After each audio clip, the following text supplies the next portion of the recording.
Boa noite, amiguinhos do meu coração. Você que está aí na sua casa, no seu aconchego solar, seja bem-vindo ao Utopia Connect, esse evento que veio para reunir os corações e dar um quentinho, né, nesse momento de pandemia.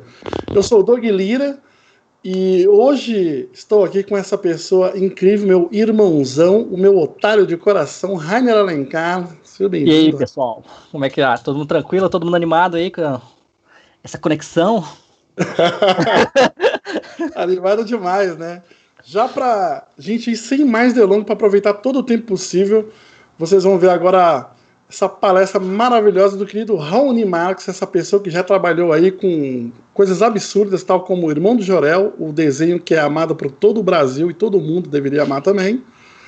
E um quadrinista também que dispensa apresentações, um quadrinista que eu diria brutal. Ele Que é fez um quadrinho em 2 dias, cara. Um quadrinho inteiro. Nossa, Raoni é bom demais. Tudo bem aí, Raoni? Tá na paz? Tudo certo, senhores. Ah, tamo bem, cara. É a vida, né? A vida que segue. Então, mas é isso. Sem mais delongas, você pode acessar aí o aplicativo do Utopia para você mandar a sua perguntinha, que lá no final, pelo menos daqui uns 30 minutos finais, a gente vai dar uma lida nas perguntas. Mas agora eu deixo a bola com você, querido Raoni. Taca-lhe pau. Eu não quero, não. Você não quer? Vamos fazer outra coisa. Eu mudei de ideia. Não, cara, é com você, cara. Eu confio em você, cara. Valendo. Valendo. Muito boa noite. Hoje a gente vai falar de uma coisa muito incrível chamada escrever histórias. E o que eu quero trazer para vocês hoje, no dia de hoje, nós vamos ver as seguintes coisas, que são, número 1, o que é uma história, e o número 2 é do que ela é feita. E, portanto, que eu estava falando disso na internet, parece a coisa mais chata do mundo, porque eu falei que ia ser incrível e isso parece muito básico e sem graça. E é verdade.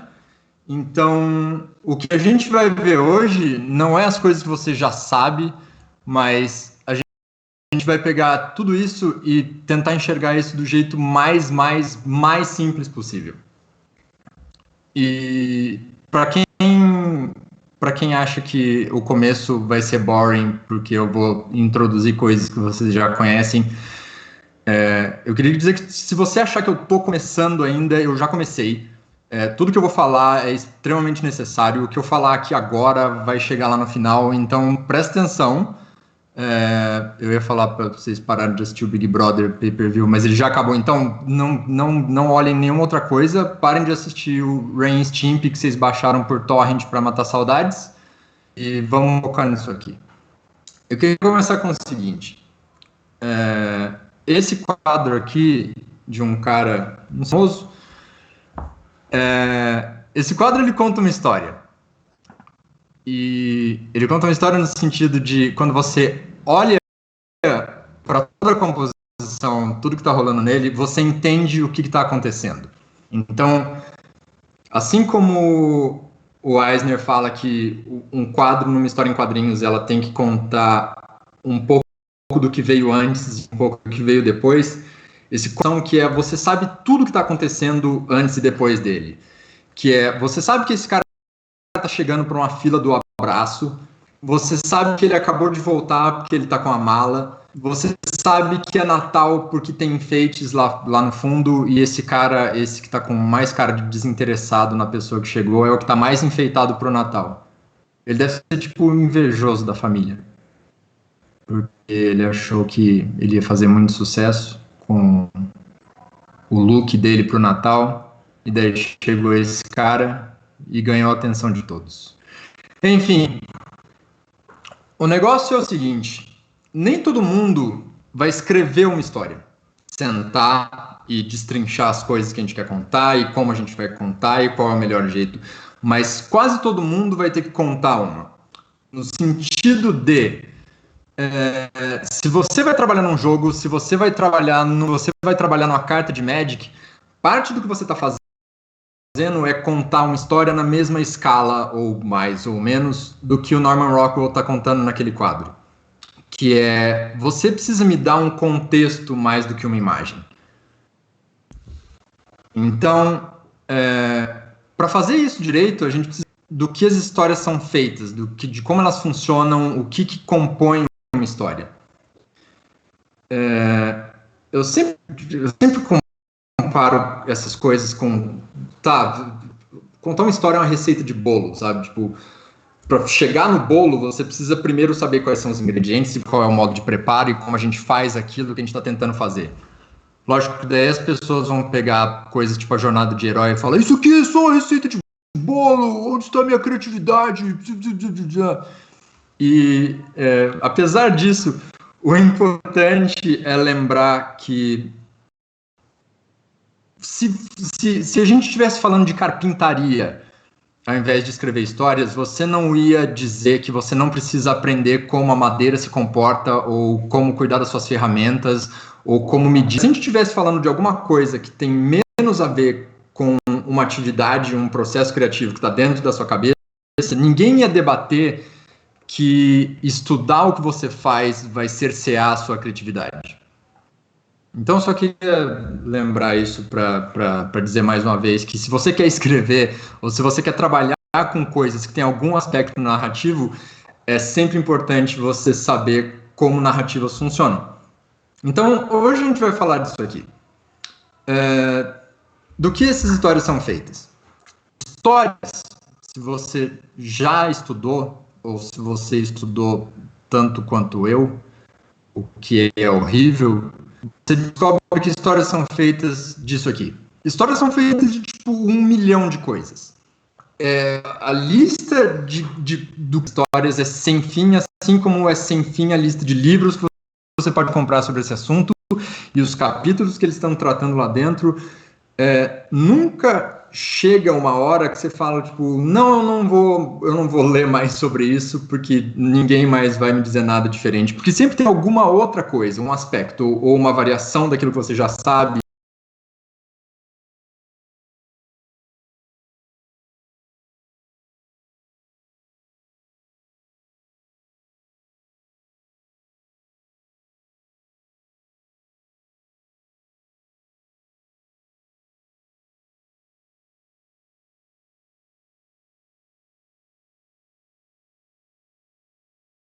Saber se a gente não vai escrever uma história é o básico, mas como a gente determina qual que é o básico para contar uma história? Em 2016 eu escrevi Como Escrever Histórias, que continua, eu sou suspeito para falar, mas um ótimo livro. O problema é que ele tem todos esses capítulos que tratam de coisas diferentes que eu achei e ainda acho que são essenciais para você saber como você conta uma história. O problema é que tem 9 capítulos aqui. Então, é uma treta se tudo isso for o básico. Se a gente está falando do menor número possível de coisas que eu preciso enxergar para ver se uma história está funcionando quando eu olho para uma história, e esse mínimo de coisas são 9, e cada uma tem uma série de subdivisões e você pode entrar nesse tema e destrinchar para escrever um livro sobre cada um deles, é um problema para a gente se você só desenhar aquela carta de Magic. Então o que a gente vai fazer aqui é... Algum tempo atrás, o que eu diria que é o mínimo em 3 tópicos para qualquer história seria começo, meio e fim. Que é todas as histórias, elas começam, desenvolvem e terminam.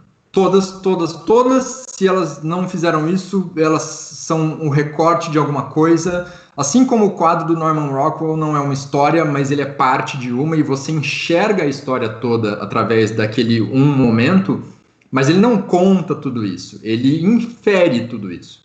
Então você sabe que o cara veio, chegou, foi recebido pela família, daqui a 5 minutos eles vão estar comendo uma deliciosa refeição natalina. O quadro não conta tudo isso, mas você lê tudo isso através do quadro.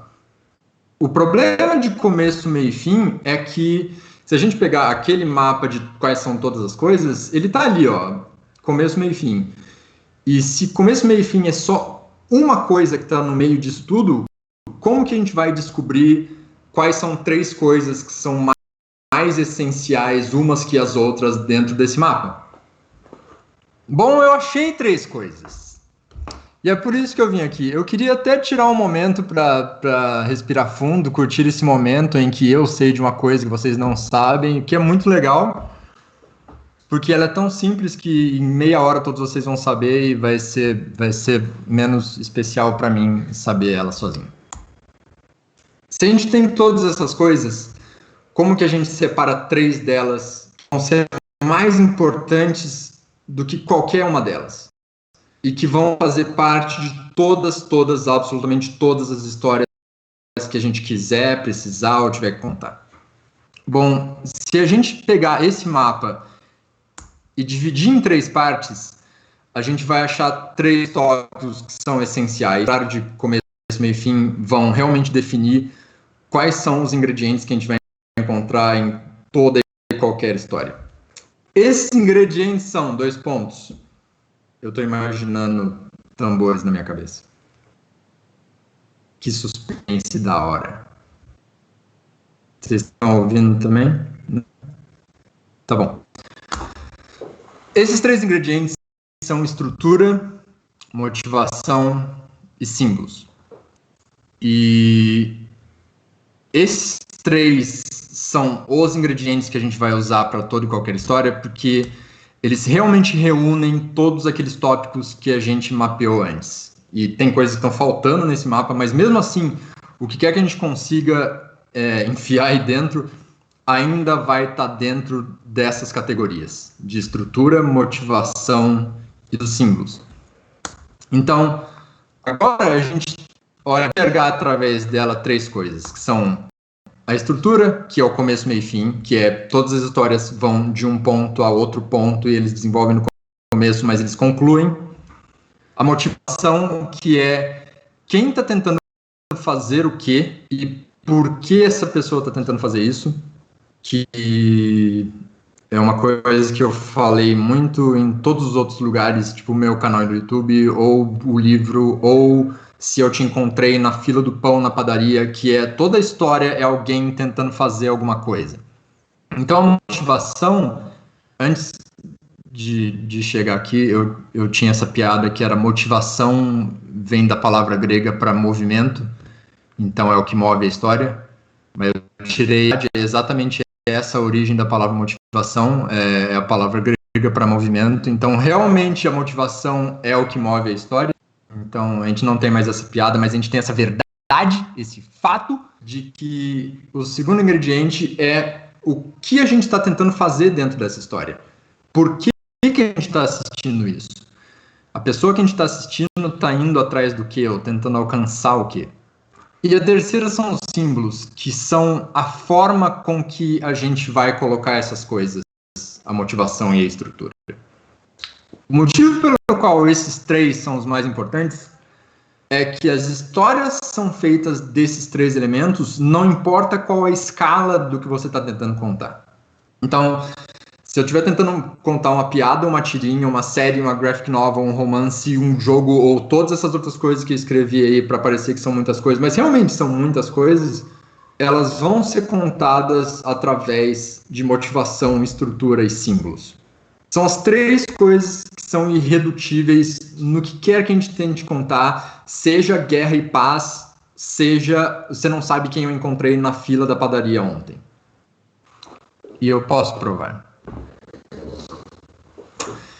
Segue uma tirinha de 9 quadros do ídolo Paulo Moreira, que começa da seguinte forma. Esse cara chega para esse outro cara comendo um espetinho sentado na praia e fala, ei, bora fazer um castelo de areia? Ele fala, bora, e o outro fala, bora, e eles vão direto para, tipo, compenetrados montar um castelinho de areia. A segunda parte, eles constroem mais e mais do castelo, até virar um super castelo, e eles estão dentro do castelo agora, comemorando essa grande conquista que eles tiveram. A terceira parte, eles veem um trono, brigam por ele, e no final, um dos caras é levado embora, mandado pelo outro que está sentado em cima do trono.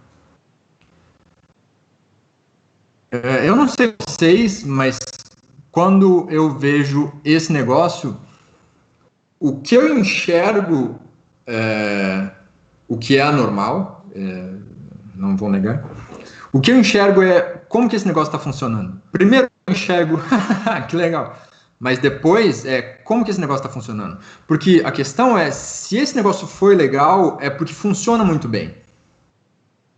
No livro da História da Arte, sobre eu não lembro quem foi que escreveu, logo no começo ele fala sobre quando a gente quer discutir arte, a gente vai invariavelmente entrar num território muito arbitrário que a arte ser boa.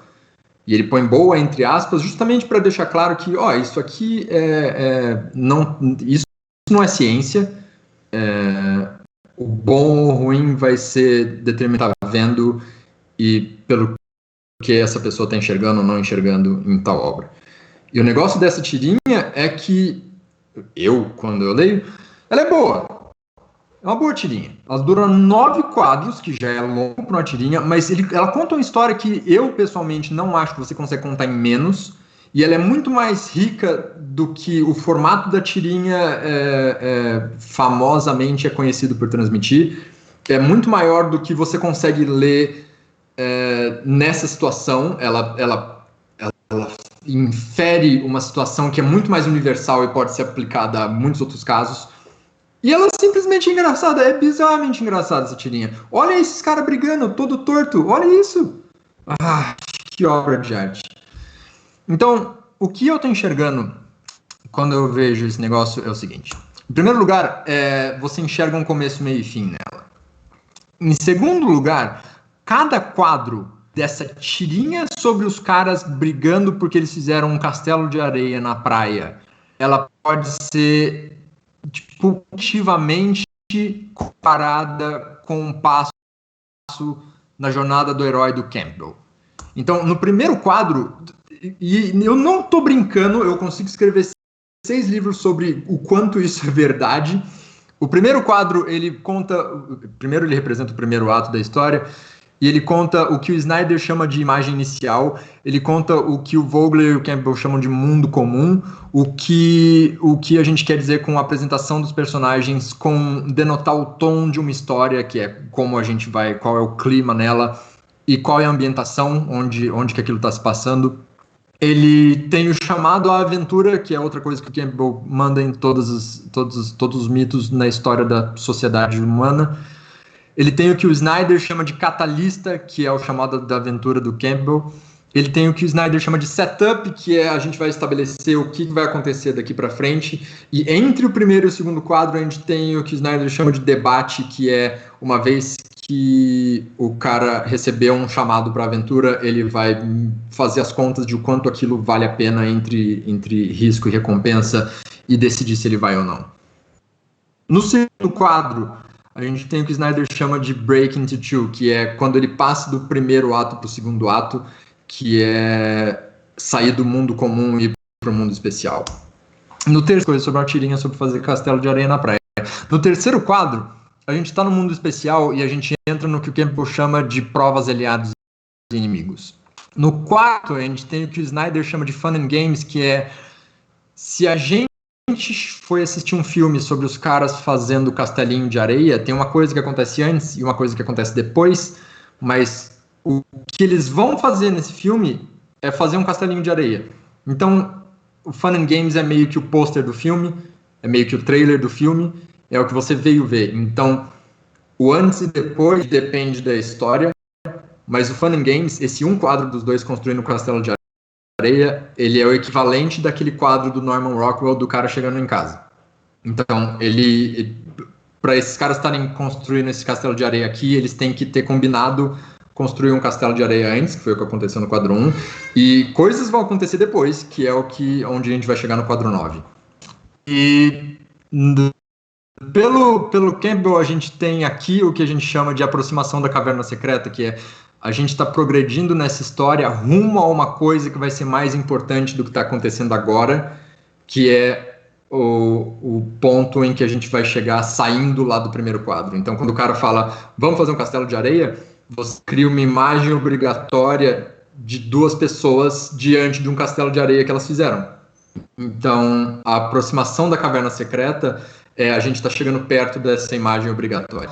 O quinto é o que o Campbell chama de recompensa. o que o Vogler chama de clímax e o que o Snyder chama de midpoint, que é a gente está exatamente no meio da história. Então, se você pensar numa história como uma montanha, a gente chegou no topo. E aqui as coisas param por um segundo, era para cá que a gente estava vindo, é aqui que a gente chegou, e coisas vão acontecer daqui para frente, mas nesse momento a gente está meio que suspenso no tempo. Então, imaginar esse negócio de cabeça para baixo, essa bolinha meio que chegou aqui, descendo de lá de cima, e ela vai começar a subir ainda, mas por um momento a gente está aqui só descansando, vendo o que aconteceu, e daqui a gente vai ver para onde a gente vai. Opa! No sexto quadro, a gente está ainda a gente entra na segunda parte do segundo ato, que é o meio da história, e a gente tem o que a gente chama de caminho de volta.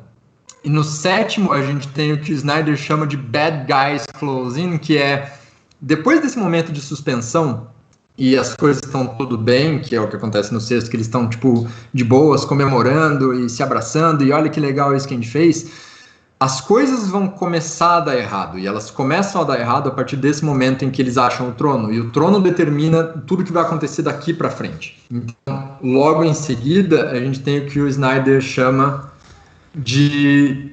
A gente tem uma série de coisas, a gente tem o que o Snyder chama de Break into Three, que é quando a gente entra no terceiro ato, que é, a partir desse momento que eles enxergaram o trono, as coisas mudam de novo de paradigma, todas as regras são outras, e nós que éramos amigos no sexto quadro, somos inimigos agora no oitavo, porque esse negócio de enxergar o trono mudou qual é a nossa relação, porque só um de nós pode ficar com o trono, só um de nós vai mandar nesse negócio que a gente criou. Toda essa treta, essa briga, ela inclui o Tudo Está Perdido, que é outra coisa que o Snyder tem, o Dark Knight of the Soul, que é tudo estava tão perdido que eu perdi completamente as esperanças e eu acho que eu vou morrer. O Finale, que é como as coisas vão se concretizar, que a gente está caminhando para uma conclusão, mas de que forma isso se dá? Se você pensar numa receita de um bolo, eu tinha os ingredientes, o meio da história vai ser o modo de preparo, e quando eu coloco ele no fogo, a gente entrou no terceiro ato, mas o finale é como o calor, por exemplo, vai fazer... É como a massa vai reagir ao calor do forno para chegar num bolo. Então, o finale, o que o Snyder chama de finale, é esse processo pelo qual as coisas vão de um ponto a outro no fim do segundo ato para o fim do terceiro. E o nono é o que Campbell chama de Retorno com Elixir e também de Senhor de Dois Mundos, que são dois estágios separados, mas a gente tem pouco tempo em 9 quadros. E o que o Snyder chama de Imagem Final, que é uma comparação de como a gente estava no começo com o fim. Isso tudo aqui, tudo isso que eu falei sobre essa tirinha dos caras na praia, é só a estrutura. Então, se a gente quiser falar sobre a motivação, que é o nosso outro ingrediente, nos primeiros quadros a gente tem um cara falando pro outro, bora fazer um castelo de areia, que é tipo, o que a gente vai fazer nessa história? E a outra, ele falando, bora, fechou. Bem, esse negócio tem 3 falas, e uma delas é completamente jogável fora. Esqueci qual é a palavra para isso. E a outra coisa que a gente tem vão ser os símbolos. Os símbolos nessa história, o negócio dos símbolos é que eles são... a gente planeja muito qual é a estrutura e a motivação, mas os símbolos, eles são muito mais inconscientes e eles são muito mais consequência do que a gente está colocando do nosso inconsciente ou das nossas preferências, dos nossos gostos dentro dessa história. Ele é muito mais instintivo. E os símbolos nessa história são as coisas, assim como a gente não presta tanta atenção no processo de criar a história, são as coisas que você não repara quando você está lendo a história, porque eles são naturais. Então, esses caras estão só de short, sem camisa, comendo espetinho, na praia, o mar está lá ao fundo, eles estão fazendo um castelo de areia com um baldinho. Esses são os símbolos que a gente vai usar para contar essa história sobre 2 caras fazendo um castelo de areia. que são todas as coisas que são inerentes à praia. Todas as coisas que mostram, do primeiro quadro, quando eu não mostrei areia e não mostrei mar, que eles estão na praia. Você sabe que eles estão na praia desde o primeiro quadro. Tem uma outra coisa que, do meio da história para frente, ou do quarto quadro para frente, a gente tem outros símbolos, que é, do quarto quadro, a gente está começando a inferir um novo conjunto de símbolos que é todo um tema medieval que a história vai tomar a partir dali. Então, do meio da história, a gente tem um outro conjunto de símbolos que está dentro da teia de símbolos que a gente criou com a praia. Então, a gente tem um castelo no formato de um castelo King's Landing, no formato de um castelo de Hogwarts, mas ele é feito de areia. Então a gente tem um símbolo dentro do outro e a gente lê eles dessa forma. Você não olha esse castelo, nem que seja só sem a escala, mesmo que os personagens não fossem tão pequenos em comparação ao tamanho do castelo, você ia ler o formato desse castelo como, esse é um castelo medieval. Não é um castelinho de areia, eles fizeram, esse é um outro universo em que a gente está entrando. Depois a gente tem o trono, que faz parte desse novo tema. E no último quadro a gente extrapola tudo e tem esses cavaleiros, guardas, coisas levando o cara embora, que também fazem parte do mesmo tema. Então o conjunto dos símbolos que a gente está inferindo na história é completamente coeso. Nada está fora do lugar. Não tem uma coisa sobrando, nada destoa, está tudo ali perfeito. Mas tem uma coisa que é mais legal de todas, que é uma das coisas que eu mais gostei quando eu estava lendo o livro do Snyder, que é o conceito de imagem final e imagem inicial. Tipo, a história funciona perfeitamente sem isso, mas o fato de que o cara está sentado, virado para a direita no começo da história e ele termina sentado, virado para a esquerda no final, é de cair alguma coisa da bunda. É uma tirinha sobre caras fazendo castelo de areia que o quanto as coisas estão funcionando juntas era o que você esperava, por exemplo, do último episódio de Star Wars. Então, o que eu quero dizer com isso é, todas as histórias, não importa o tamanho, a escala, o formato, elas vão ser contadas através de estrutura, de motivação e de símbolos. A prova disso é que aqui a gente contou uma tirinha dentro desse tema com esses símbolos, mas eu consigo contar mais ou menos a mesma história num filme de 2h30 chamado Rede Social. O negócio desse filme tem esse cara que ele tá de boa, curtindo um petisco, daí 2 amigos se juntam para fazer um negócio, eles começam a construir esse negócio cresce, eles estão muito felizes, esse negócio fica tão grande que eles entram dentro do que eles construíram, aí eles brigam e um deles termina sendo levado por 2 guardas e o outro termina sentado triste sozinho. Então assim, é a mesma história, com símbolos completamente diferentes, em mídias completamente diferentes, em processos completamente diferentes, mas a gente está contando meio que a mesma coisa, porque os dois são levados pelos mesmos 3 ingredientes. Os dois têm motivações e estrutura e símbolos completamente diferentes, mas a motivação e a estrutura são quase as mesmas, e a gente consegue comparar um com o outro tão bem, porque são as mesmas coisas movendo as histórias por trás. As histórias são sempre feitas de motivação e estrutura, e elas são sempre colocadas na forma de símbolos. A única coisa que divide isso, então, é uma das minhas palavras favoritas, porque ela é formada pela palavra sim, seguida da palavra bolos.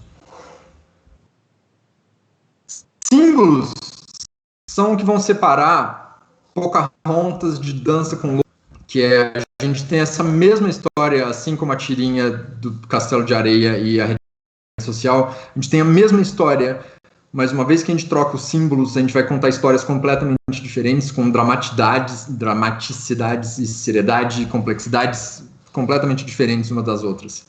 Então, eu tenho a mesma história, mas só em uma delas as pessoas vão cantar para explicar o que elas estão sentindo. porque os símbolos inferem que naquele gênero cantar tá tudo bem, ou cantar é esperado, ou... Bom, enfim, Dança com Lobos é o meu musical favorito. O que a gente tem, então, é uma estrutura que é feita de começo, meio e fim, e esse começo, meio e fim pode ser desdobrado entre atos de obstáculos e o formato em que essa história vai ser construída. A gente tem motivação, que vai trazer os personagens vão ser construídos através do desejo e a falha deles, eles vão ter uma intenção, as ações deles vão levar um arco, e a intenção dessa motivação desses personagens, junto com os obstáculos criados pela estrutura, vão criar o conflito da história. O negócio é que esses dois elementos, eles são muito abstratos. Quando a gente só fala disso quando a gente está falando em termos de como escrever histórias. Então, a gente não fala de atos, a menos que você esteja no teatro ou esteja destrinchando o roteiro de um filme. E os símbolos, eles são a parte concreta desses dois elementos, que é, não importa o que eu bolar em termos de estrutura ou de motivação, a forma em que essas coisas vão ser colocadas só existe através dos símbolos. E assim como a gente pode tirar de estrutura as ideias de começo, meio e fim, o número de atos e os obstáculos que a trama vai fornecer e o formato que essa história vai ter, e assim como a gente consegue tirar de motivação essa outra série de coisas inerente a ela, dos símbolos a gente consegue não só tirar em que forma eu vou colocar isso, mas quais as consequências de colocar as coisas que eu criei nesse formato. Então, dos símbolos eu vou tirar o conceito e o gênero da história.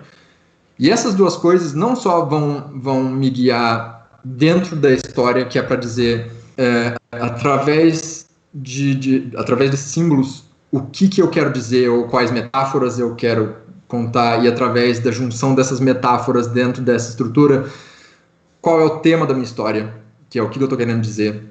Mas essas coisas também vão determinar, assim como em Pocahontas para Dança com Lobos, para Avatar, elas vão determinar qual é o público da minha história. Então, apesar de que essas três histórias, Pocahontas, Dança com Lobos e Avatar, sejam meio que a mesma história, a partir do momento que os símbolos determinam o gênero dessa história, elas vão para públicos completamente diferentes. Tanto em faixa etária quanto em quantidade, que é o número de pessoas que vai ver Avatar, não é o número de pessoas que vai ver Dança com Lobos, embora Dança com Lobos tenha sido um grande hit no tempo deles.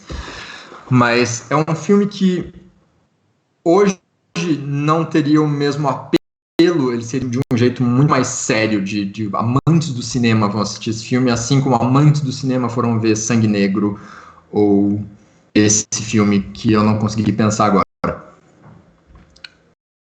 Então, nesses três elementos, a gente tem coisas que, eu espero, a gente tenha determinado funcionam juntas para chegar numa história coesa e que sirva para o que quer que seja a nossa intenção, tanto para eu vou fazer um filme, quanto será que a ilustração na minha carta de Magic funciona. O problema é que soltos, eles ainda é difícil de enxergar, como que isso se aplica na minha história, uma coisa a gente entender eles separados e falar, mas juntos eles são legais, mas se você não entende como eles funcionam juntos, você nunca vai conseguir fazer eles trabalharem para você. Então, eu perguntei nas minhas redes sociais qual desses filmes as pessoas queriam que eu usasse como exemplo.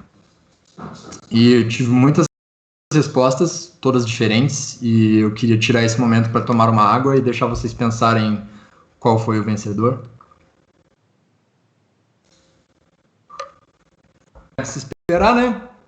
O vencedor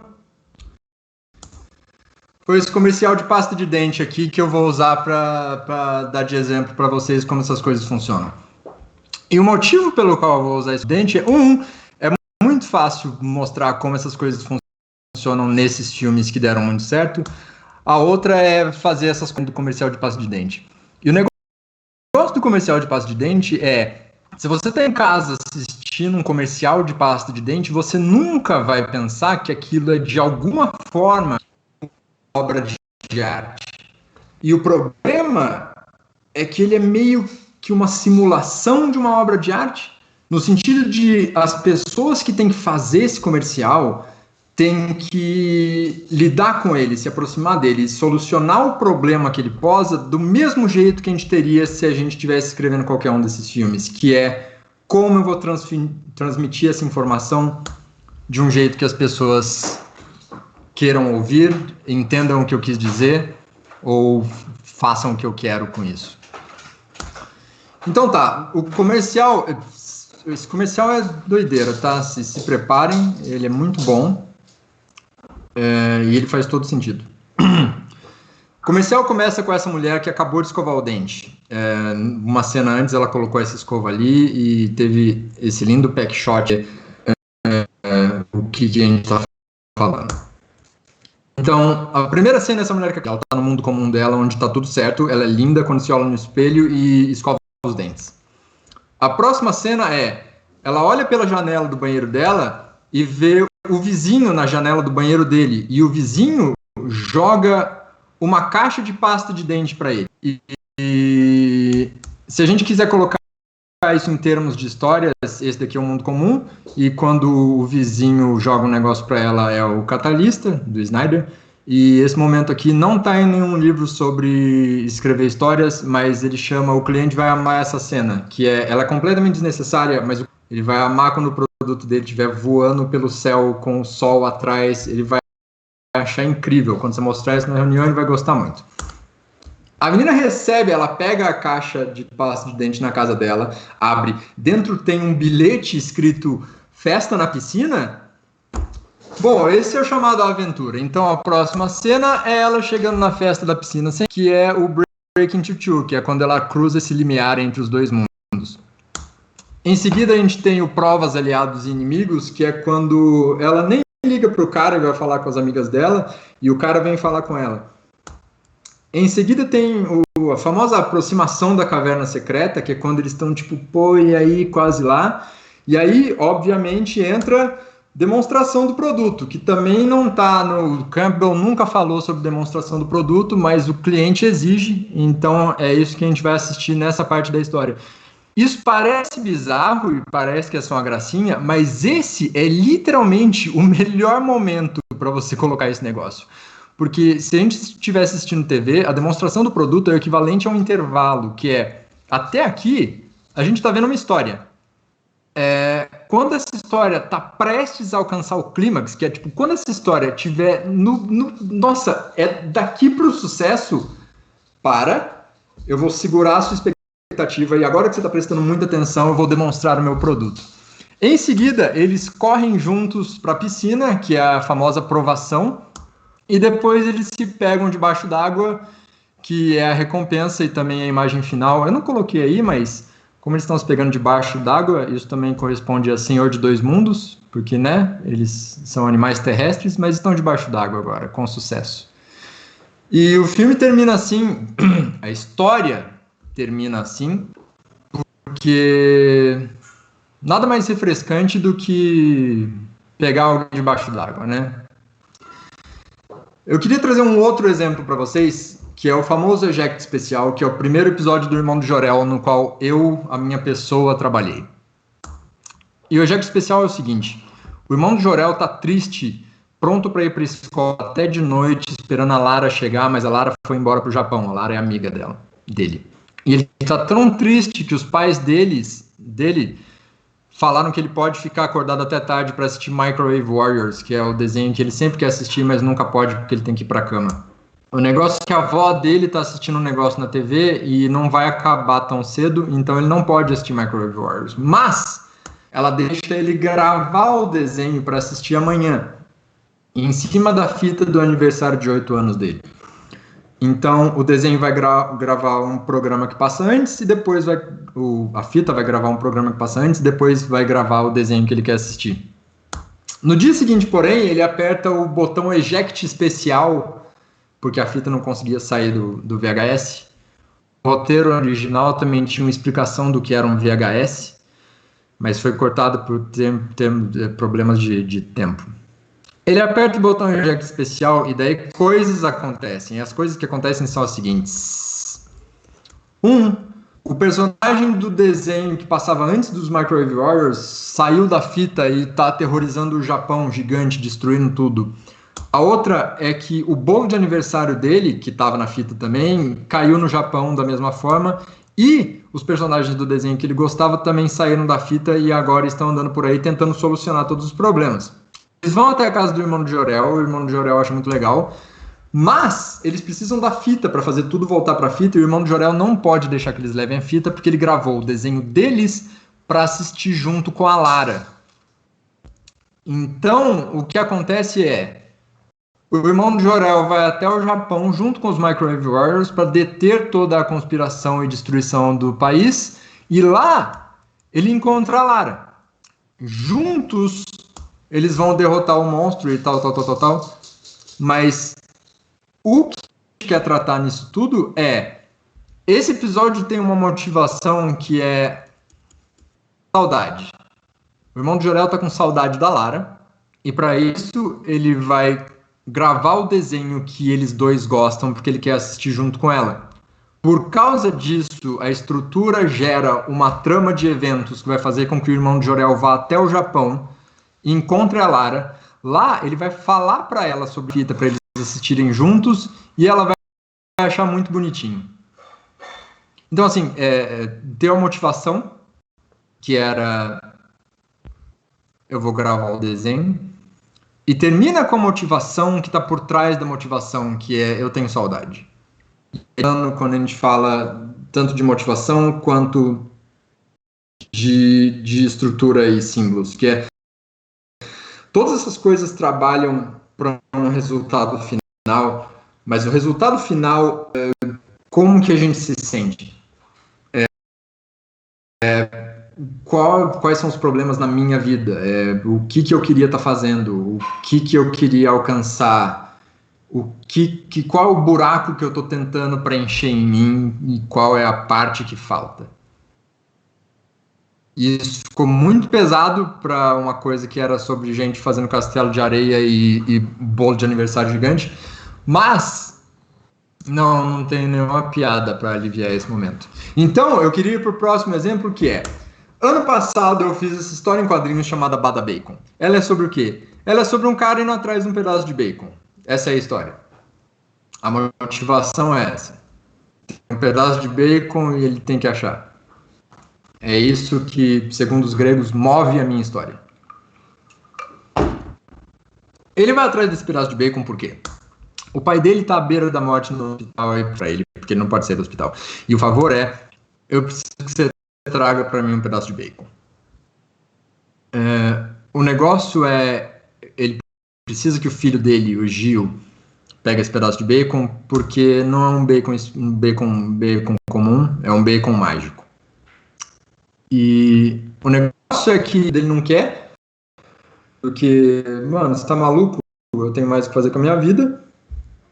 E o pai dele briga com ele, mas o ponto em que a gente chega é... O pai dele vai morrer. E ele vai morrer no hospital comendo gelatina. E ele tem um mapa para um pedaço de bacon que dizem que é tão bom que o corpo humano não é capaz de lidar. Então, se você comer esse pedaço de bacon, você morre. De tão gostoso que ele é. E o pai dele tá tipo, se eu vou embora, se esse é o fim da minha vida, eu quero que acabe de um jeito melhor do que eu comendo gelatina. E a história, na verdade, é feita disso aqui. A história é feita desse momento que o filho dele ouve o que o pai dele faz, ouve o que o pai dele fala, e ele não sabe como reagir, a não ser, tá bom, eu vou fazer isso, acabou a discussão, porque a conversa meio que acaba depois que um ente querido diz, olha, eu vou morrer e eu queria morrer de um jeito melhor do que comendo gelatina. O que acontece depois disso? Depois disso, ele tem que enfrentar capangas contratados pela indústria alimentícia, enfrentar pessoas tentando abrir um food truck, ele tem que enfrentar chapeiros, ele tem que enfrentar chefes falidos.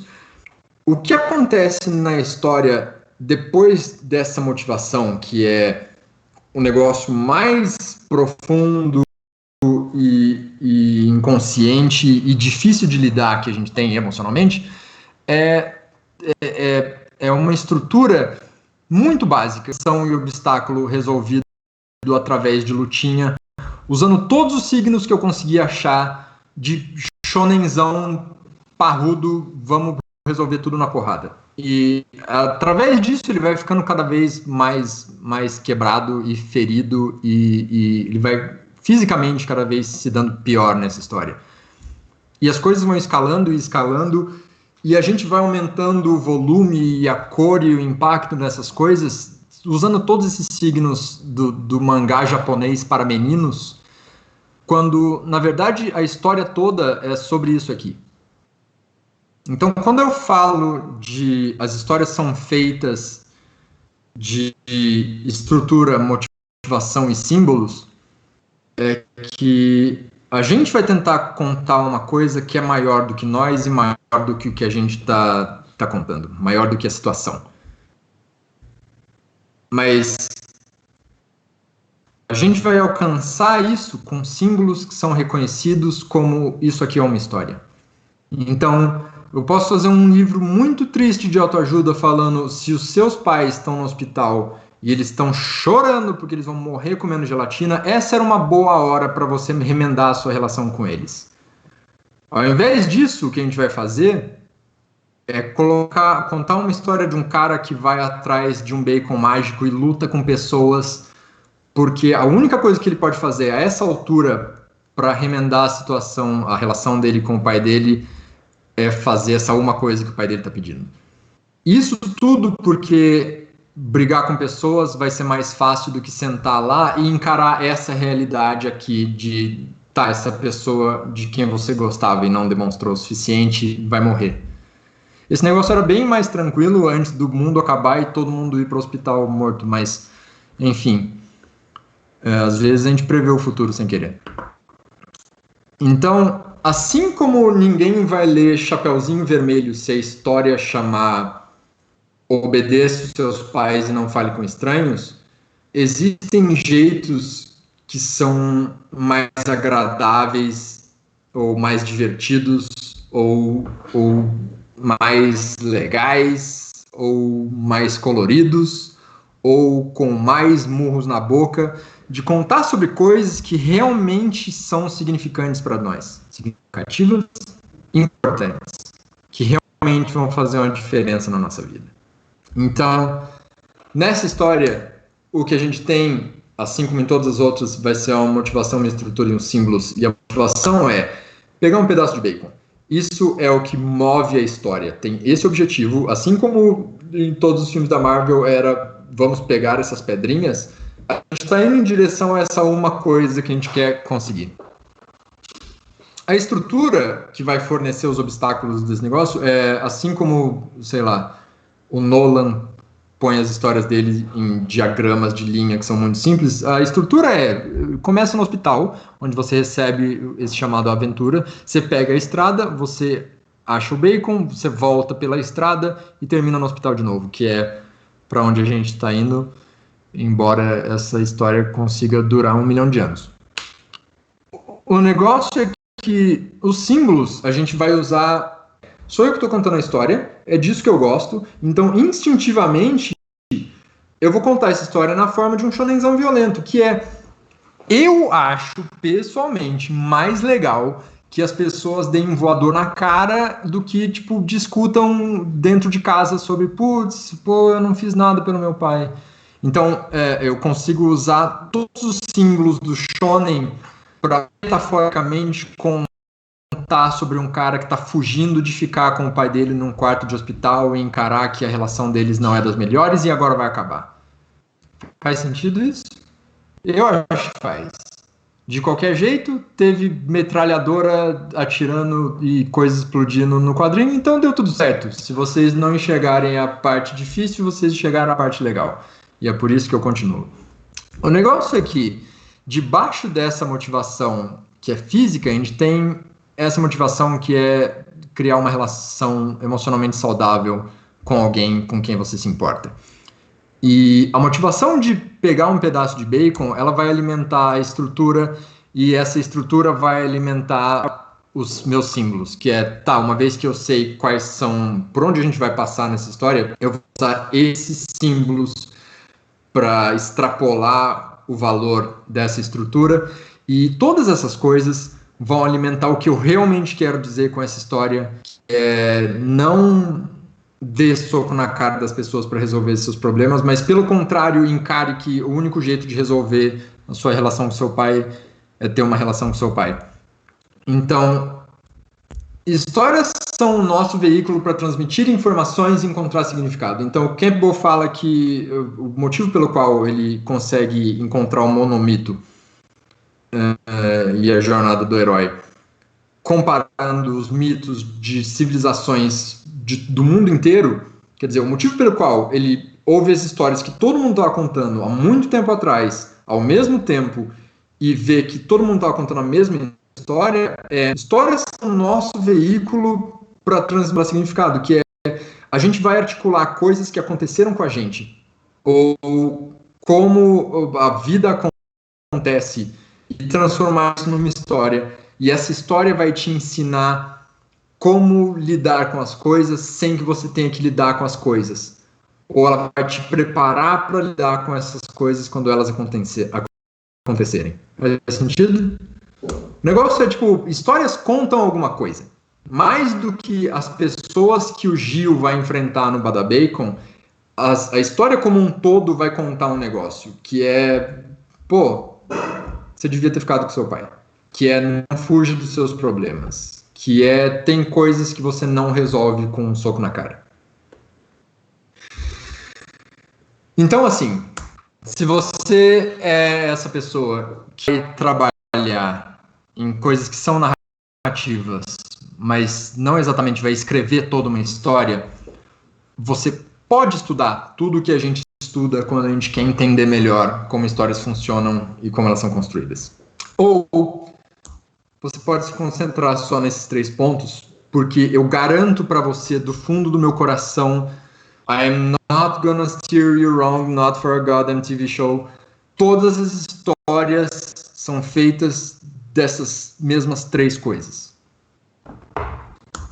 Que é, as histórias funcionam quando essas 3 coisas estão claras.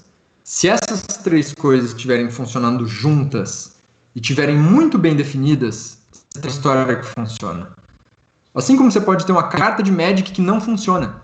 Você pode ter uma carta de Magic que não tem muita coisa para contar, mas não consegue contar o que estava tentando mesmo assim. Você pode ter um negócio que, se você tiver um cara que está com um casaco de neve e você desenhar o sol atrás dele, você manda sinais que estão desconexos. Então, você pode errar uma narrativa mesmo no menor dos formatos. Então, é muito importante que a gente enxergue através do que a gente está tentando fazer essas 3 coisas e tenha elas muito bem definidas. E quando a gente tem isso, a gente tem um comercial de pasta de dente que não precisa falar pra gente: compre a minha pasta de dente que você vai pegar geral, sabe? Porque o comercial, a história conta o que acontece quando você usa essa pasta de dente. É irreal, talvez, mas eu não testei. Eu não comprei essa pasta de dente e fui na micareta. Então não sei se eles estão mentindo. O negócio é que a história conta uma coisa só, que você lê, não importa o quanto você goste ou desgoste do comercial, ou o quanto você leve aquilo a sério como uma obra de arte narrativa ou não. Assim como esse quadro não vem escrito que o nome dele é Christmas Homecoming, mas você entende que é isso que ele está retratando. E finalmente, velho, o Paulo Moreira não escreveu O Poder Corrompe no fim da tirinha dele, mas não precisa, porque você entendeu. Você entende que, tipo, na imagem inicial eles são muito amigos e na imagem final eles não são, e o que aconteceu no meio foi tipo, velho, a gente tem tudo isso aqui e agora tem um lugar para uma pessoa só, e foi isso que destruiu a nossa amizade. Então eu queria que vocês saíssem daqui com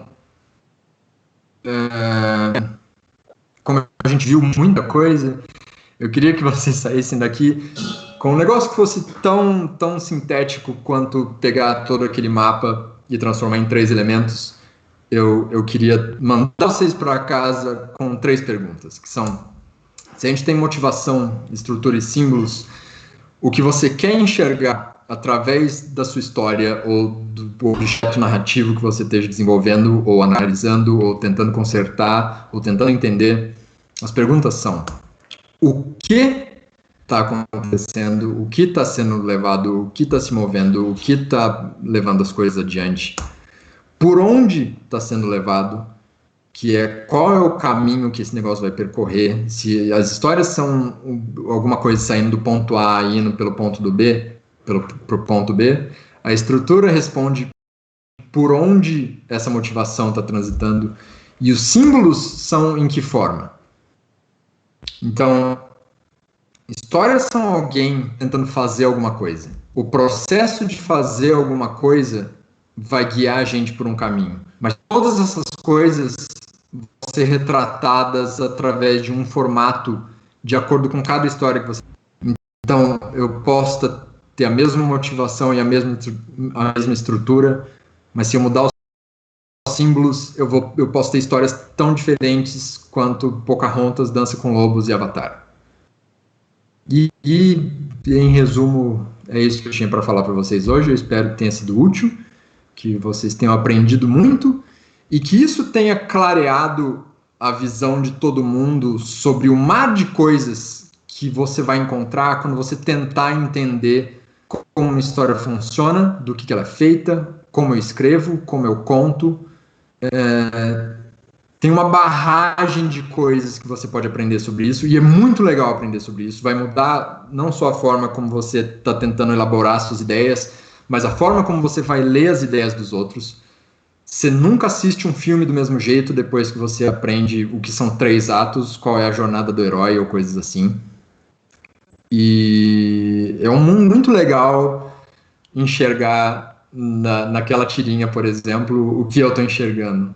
Porque você, da mesma forma como você vai ver coisas que não funcionam direito, isso aqui deu errado, e como que isso aqui fez sucesso, isso aqui é um lixo, você também vai enxergar muito mais riqueza em coisas que você gosta, em coisas que ficaram na sua cabeça, na sua memória, e que são muito legais e muito importantes para vocês, e vocês nem sabem explicar por quê. E quando você entende essas coisas, você entende qual é o valor por trás daquilo que te cativou tanto. É muito doido. Eu espero que vocês tenham gostado. Valeu. Eu acabei. Show. Não, eu vou embora. Não adianta falar comigo, não. Agora você vai ter que responder algumas perguntas aí, rapaz. Oi? Agora você vai ter que responder algumas dúvidas aí sobre as coisas que você disse. Pois é.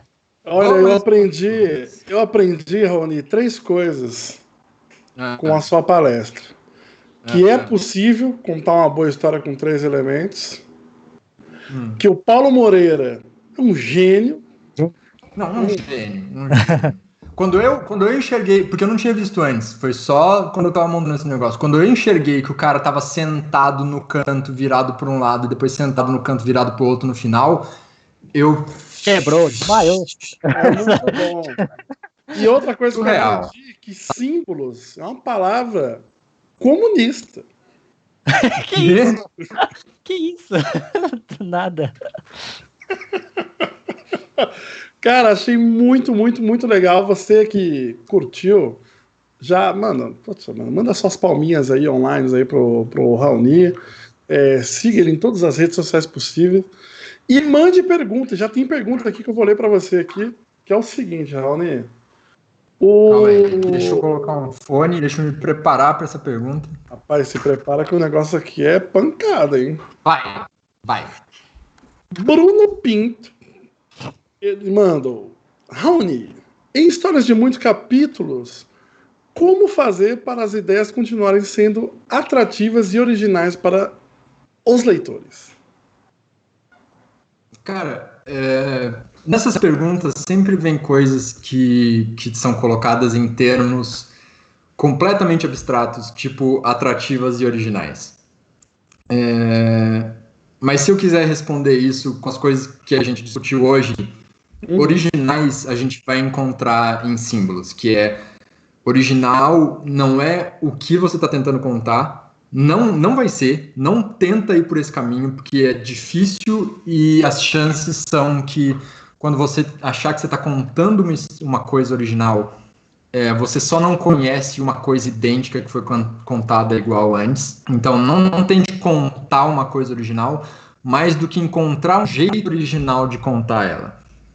Então, na parte dos originais, o que eu sempre tento ir atrás, e o que os caras, como, tipo, eu esqueci o nome do Walter Isaacson, que escreveu a biografia do Steve Jobs e do Einstein e ele estudou muitos inovadores, e inclusive o Leonardo da Vinci, e a conclusão que ele chega é que tudo que a gente considera original é a junção de duas coisas que já existiam antes, que dão origem a uma coisa nova.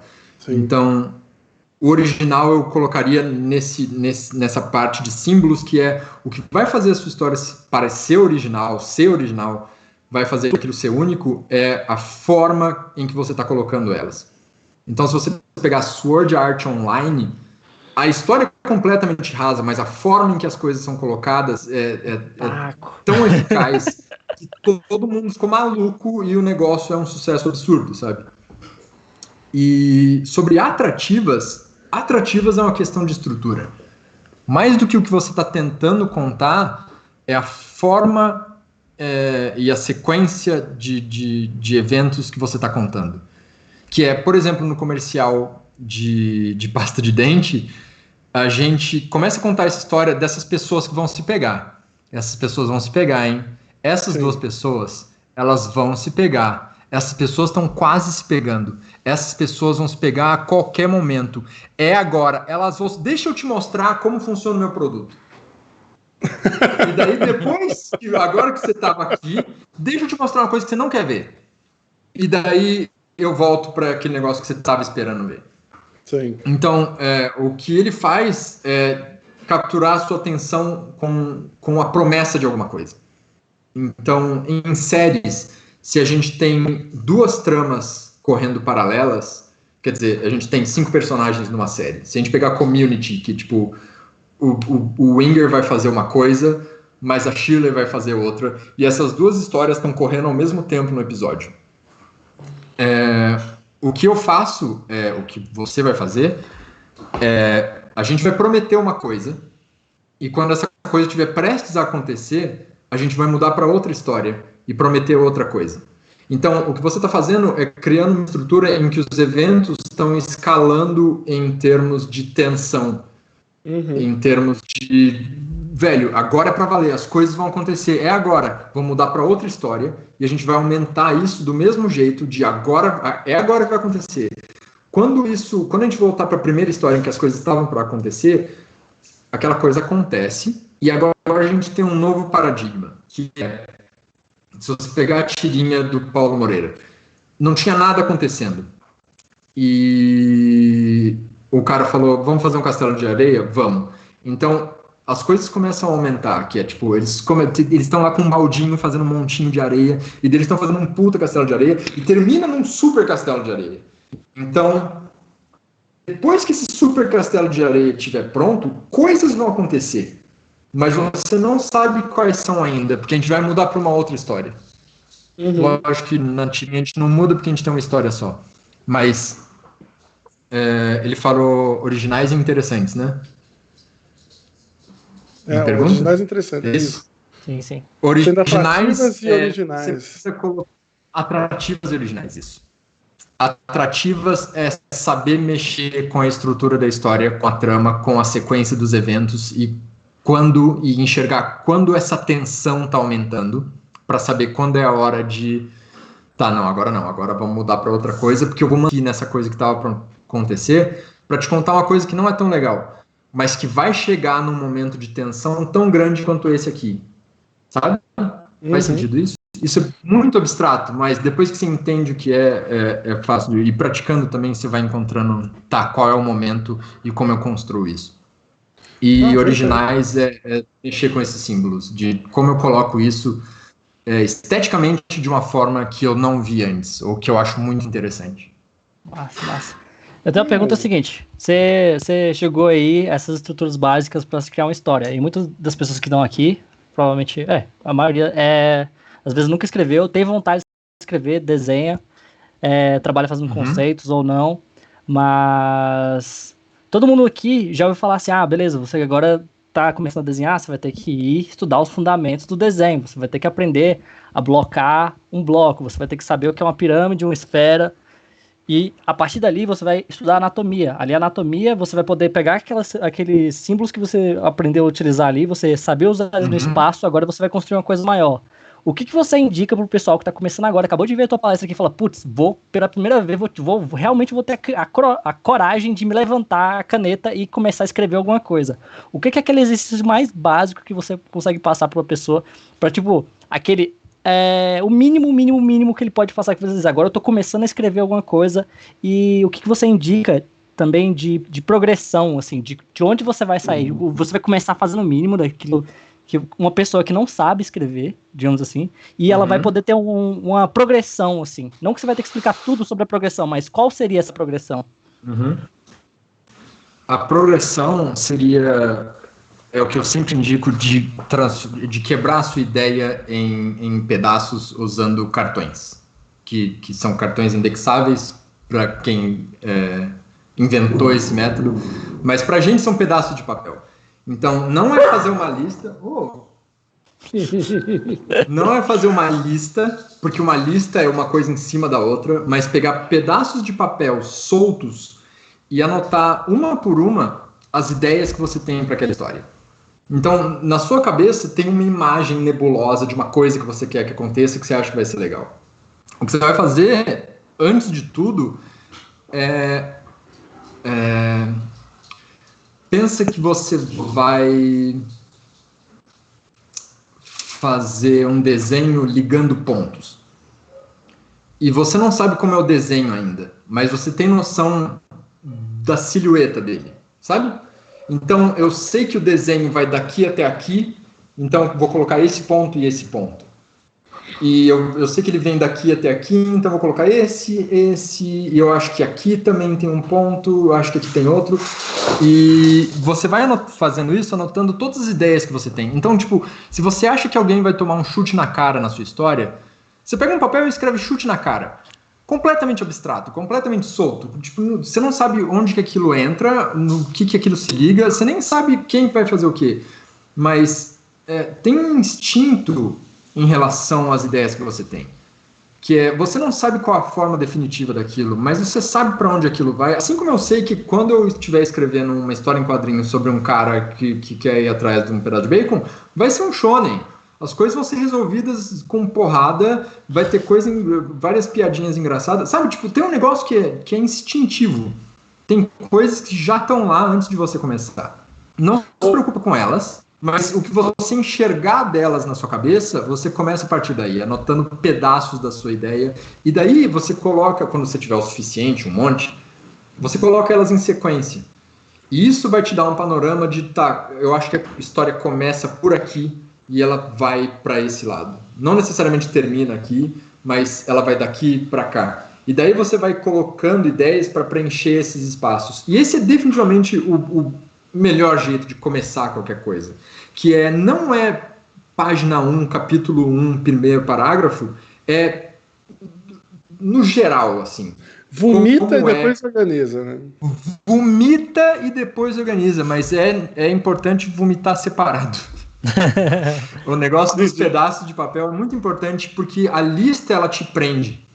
Se você escrever essas coisas num negócio só em sequência, você está preso ali. Se você escrever isso solto e principalmente analógico, coloca isso numa mesa, faz as coisas com a sua mão. O seu corpo sabe melhor como ajustar essas ideias em forma física uma vez que elas estiverem lá. Então, esse é o melhor jeito de começar. E a partir daí você pode ir buscando problemas que vão ser específicos que você vai encontrar pelo caminho. Só dando uma luz aí para quem não entendeu absolutamente nada do que é um shonen. O shonen, ele Esse problema não passou pela minha cabeça. Otaku sujo. O em nenhum momento. sujo, fedido, ele sabe. Mas o shonen basicamente é sei lá, uma forma narrativa japonesa para quadrinhos de ação, né? Vamos dizer assim, né? Sim, ele é o Dragon Ball. Isso, é o Dragon Dragon Ball e o Naruto, o One Piece e o Yu Yu Hakusho. Aliás, esse são documentário shonen. que você citou agora é excelente para quem quiser conhecer um pouco do que é uma boa história. É esse One Piece, muito bom. Documentário. Uma próxima perguntinha aqui do Rodrigo Souza Monego. Ele pergunta aqui, Raoni, você acha que é possível mudar a forma das pessoas pensarem a respeito de algo relevante através de uma história? Sim, sim. Tá. Respondido. Tá. Próximo. Não. Eu achei o problema dramático nesse negócio, que é, tipo, como tem tantas pessoas que são racistas, mas gostam de X-Men, sabe? Ah, sim. Que é, tipo, o negócio foi escrito pra... Velho, sabe, preconceito não é legal, você não acha? E eles estão, tipo, sim, eu tô do lado das pessoas que não curtem preconceito. Mas na vida real, eles estão... Eles o pessoal não enxergam que fala, como... olha só, eu adoro Star Wars aí.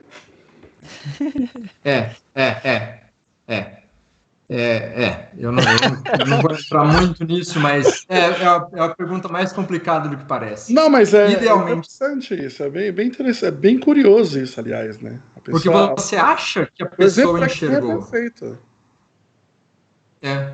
Mas eu lembro que o Salimena, do Linha do Trem, ele fez uma tirinha na época da última eleição com o discurso que estava sendo tratado na eleição em paralelo com personagens do One Piece. Que era indiscutível, assim, você olhava aquilo e os paralelos eram concretos, era objetivo, era aquilo que ele estava falando. Não tinha, vamos ver. E mesmo assim as pessoas estavam tipo, não, discordo.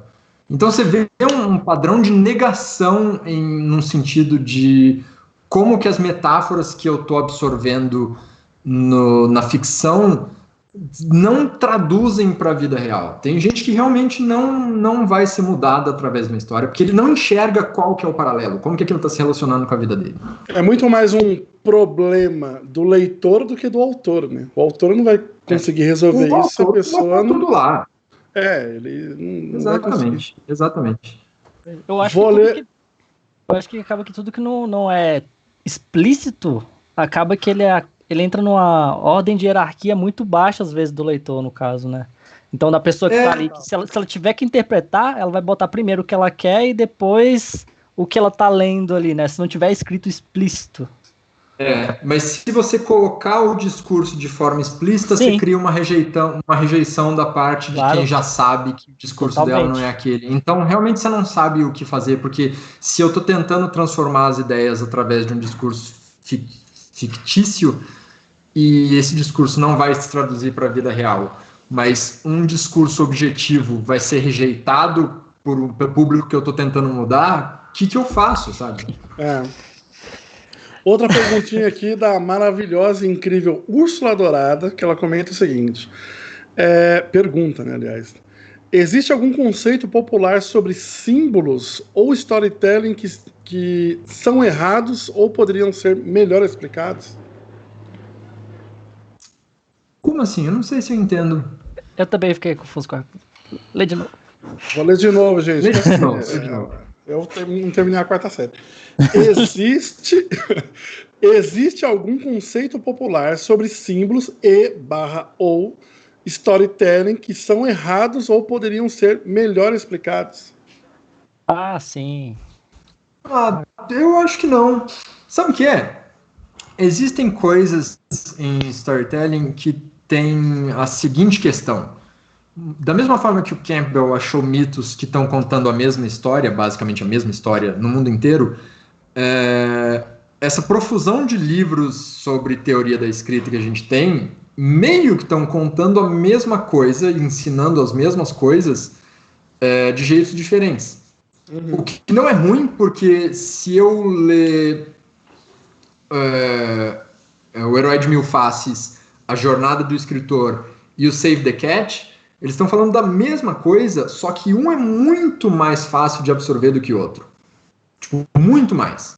O Herói de Mil Faces é um tiro de 12 na sua cara, e o Save the Cat, tipo, ele é mastigadinho. Ele fala, tipo, ó, é aqui, aqui, aqui, aqui, aqui, resolveu sua história, vai lá escrever. Que é o que mais me deixou inspirado para, tipo, escrever o meu livro, para fazer os vídeos que eu faço no YouTube, para ensinar, porque as coisas são muito ensináveis. Então, eu não acho que tem conceitos que são tão errados ou alguma coisa assim, mas eu acho que tem muita gente. Uma coisa que me deixou abismado antes de eu começar a fazer os vídeos no YouTube é que eu fui procurar quem que estava fazendo isso. Alguém devia estar ensinando isso no YouTube antes de mim. E todo mundo estava fazendo vídeos que era tipo, tem esse negócio aqui que é jornada do herói. E a pessoa faz uma montagem de qualquer coisa que ela acha que é aquilo, correndo, porque eu tenho que soltar um vídeo. E é isso, sabe? E daí a pessoa está assistindo em casa sem saber o que é e absorvendo aquele negócio. Então eu sinto muito isso das pessoas que vêm comentar nos meus vídeos, que é tipo, nossa, incrível, meu Deus. Mas tudo que eu fiz foi pegar aquilo do jeito mais objetivo e mais mastigado possível. Sim. E meio que resolve a sua vida. Porque é um negócio muito fácil de ensinar. Mas você precisa saber trabalhar essas ideias de um jeito que as pessoas realmente consigam absorver. Não, muito foda. O querido Dalton também pergunta aqui: como você recomenda sair dos clichês de storytelling sem perder a qualidade de sua história? Eu acho que entra numa coisa que é... Os clichês são tipo coisas que já foram contadas. Muita gente pergunta sobre clichês. E eu pensei muito sobre isso. Tipo, tá, mas o que isso quer dizer, sabe? O que isso realmente quer dizer? Principalmente no sentido ruim que as pessoas estão tratando a palavra.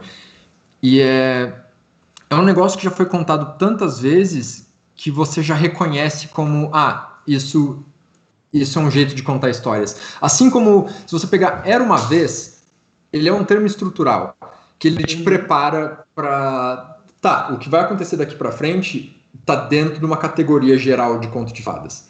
Então eu tenho na minha cabeça uma constelação de símbolos ou tramas ou coisas que podem acontecer que estão relacionadas com um negócio que começa com Era Uma Vez. Só que Era Uma Vez não é necessariamente ruim. Às vezes eu quero usar esse clichê porque eu quero colocar você nessa direção. Então muita gente pergunta como usar clichês de uma maneira original. Você usa igual mágica, que é... Eu tô contando para você que as coisas são essas, mas escondendo que atrás tem outras coisas rolando, de uma forma que lá na frente, quando eu mostrar o que realmente estava rolando, você não consegue negar que era para cá que a gente estava vindo, mas você nunca esperava que era isso que ia acontecer. Que é o Sexto Sentido. Tipo, eu tô te enganando o filme inteiro. Exato. Então, todos os clichês que eu vou usar de tipo, tem esse casal em crise, tem essa mãe que não consegue se... Na verdade, a mãe que não consegue se relacionar com o filho é a história de verdade que tá sendo contada.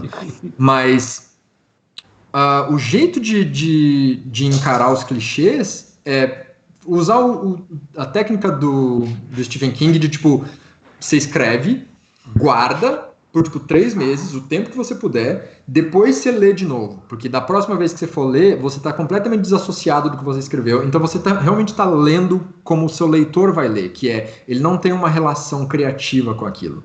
Então, o que quer que você note de estranho ali, realmente está estranho.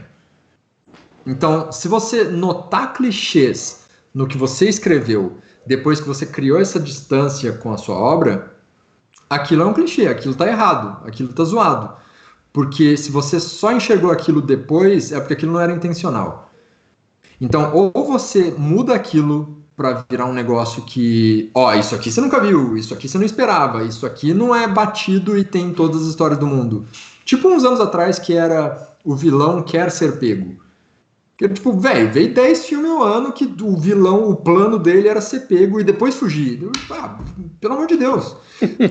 Chegou uma hora que a gente, tipo, não achava estranho até alguém apontar e falar, todo mundo tá fazendo isso. É igual é o que o John Truby chama de aliado falso oponente. Que é tipo, você acha que esse cara é seu amigo, mas na verdade ele é o vilão da história o tempo todo. Você só não tinha visto. Então, Toy Story 2 tem isso, que é genial. Genial! O mineiro é o cara malvado no fim do filme porque ele quer que a gente vá pro museu. Que filme! Daí o 3 faz a mesma coisa. Você me fez lembrar aquele... Um tipo de filme que também que eu vejo muito. E, nossa, tem aos montes lá na Netflix. É os filmes que tem um mistério rolando e tem alguma emoção ali com o personagem principal com relação à família, filha, o primo, não sei, que seja. Sempre uma relação familiar. E aí, no final, tava sonhando, é coisa da cabeça dele, ele é doido. Que é o que o Dan Harmon conta no Rick and Morty no episódio sobre heists, sobre assalto a banco e blá, blá, blá, que é tipo se o final do filme, que episódio maravilhoso, mas ele enxerga esse padrão incrível que é se a conclusão do filme é um negócio que já aconteceu, então o que eu vi até aqui não importa. Que é a mesma coisa que, tipo, se no fim do negócio ele tava sonhando, todas as emoções que eu investi não importam. Então, é legal falar, tipo, ele tava sonhando, por essa você não esperava. Poxa, mas se você indicar que o cara talvez possa estar sonhando e no final você não responde, tipo Inception, daí é fudido. Porque daí você criou um outro negócio que é tipo, sei, eu não contei um clichê porque eu me desviei dele, eu deixei na sua mão, é problema seu. Então o negócio do clichê é isso. Você tem que reconhecer quando você colocou um clichê na sua história. Então, ou você muda ele, ou você usa ele para direcionar o seu público para, tipo, a gente tá indo em direção a esse clichê, mas na verdade é uma outra coisa. Não, perfeito. Sabe? Última pergunta, você tem 8 minutos para responder, ou menos. Pergunta Mica. Quero contar uma história sem ter que escrever. KKKKKK. Dá muitas risadas aqui. Dá para criar uma narrativa com todos esses elementos sem precisar pegar muito em roteiro? Ou seja, tem como naturalizar esse processo durante a criação de uma ilustração, concept? Acredito que sim, né? Mas sim.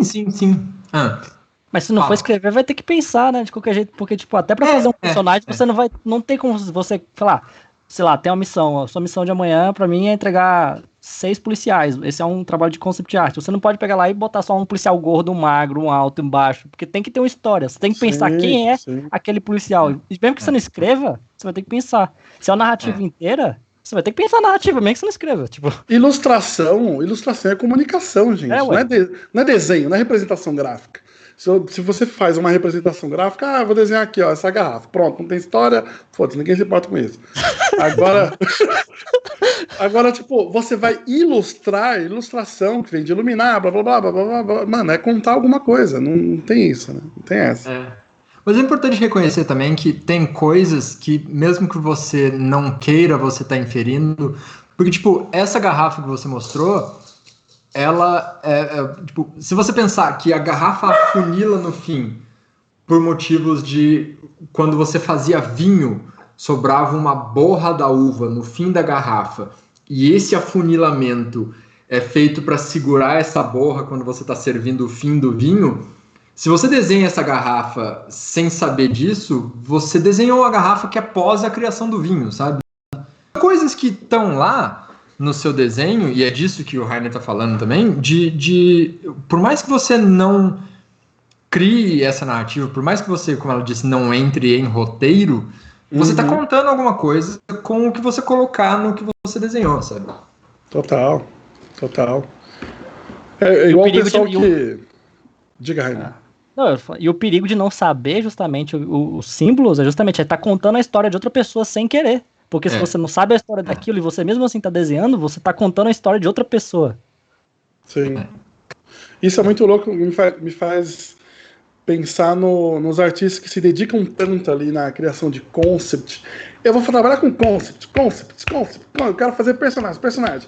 E aí ele vai desenhar um cenário, ele esquece toda essa estrutura, todas essas regrinhas e ele, vou desenhar aqui uma cadeira aqui dessa pessoa que é um mafioso gordo.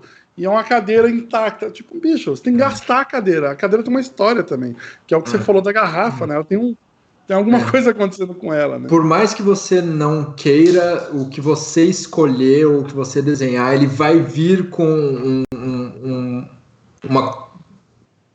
uma quantidade de valores que, mesmo que a sua intenção não seja de colocar esses valores ali, o objeto traz aqueles valores consigo. Então, a cadeira que você escolhe é tão importante quanto a roupa que você coloca nesse personagem, porque os dois vão contar uma mesma coisa. Os dois fazem parte do mesmo universo e se relacionam com a mesma criatura, sabe? Sim. Que esse é o rolê. O negócio dos símbolos vem do John Truby, que escreveu Anatomia da História, que é uma das partes que ele separa para, tipo, isso aqui é um tópico importante que a gente precisa tratar quando você for escrever a sua história, é o que ele chama de teia de símbolos. Que o símbolo é um negócio que ele traz consigo uma série de valores.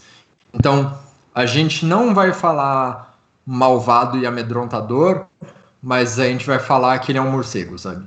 A gente vai falar que ele usa preto. A gente vai colocar o olho dele desse jeito. Então, todas as coisas que estão articuladas naquele personagem vão dizer pela gente que ele é malvado e amedrontador. Sim, muito bom. Gente, vamos caminhar aqui para o nosso fechamento. Raoni, muito obrigado mais uma vez. Foi muito foda, cara. Foi muito legal. Muito obrigado. Eu tirei vários prints aqui. Anotei um monte de coisa aqui. Falei, não posso perder isso, cara. Rainer, obrigado aí também, cara. Você excelente mensagens. Raoni, você quer deixar algum recado final pra galera? Um recado de menos de 3 minutos? Em menos de 3 minutos eu queria dizer, bom, aí tá o meu site, o meu @, vocês podem me achar por toda a internet. Vocês podem ler os meus quadrinhos online, de grátis, principalmente o Bada Bacon, que foi o último que eu lancei.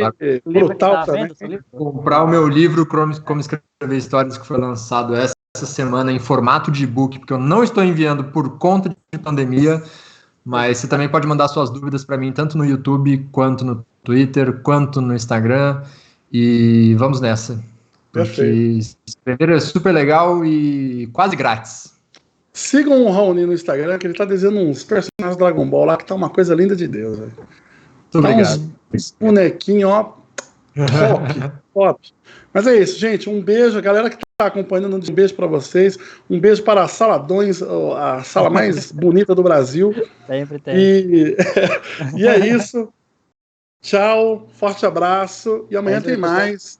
E depois tem mais. E depois tem. Dá tchau aqui, ó, pro meu amiguinho Raoni. Tchau, amiguinho! Eu não esperava essa voz. Adeus! Era muito líquido! Isso é importante. Tem que beber água, gente. Tem que estar se hidratando. Use protetor solar! Ufa, ainda bem que você falou isso. Acho que você falou outro tipo de proteção. Barra é mais barata que ovo! Sei lá, tô dando conselhos aqui. Eu acho válido. Acho super válido. Tchau, gente. Beijo, sucesso. Tchau. Um cheiro.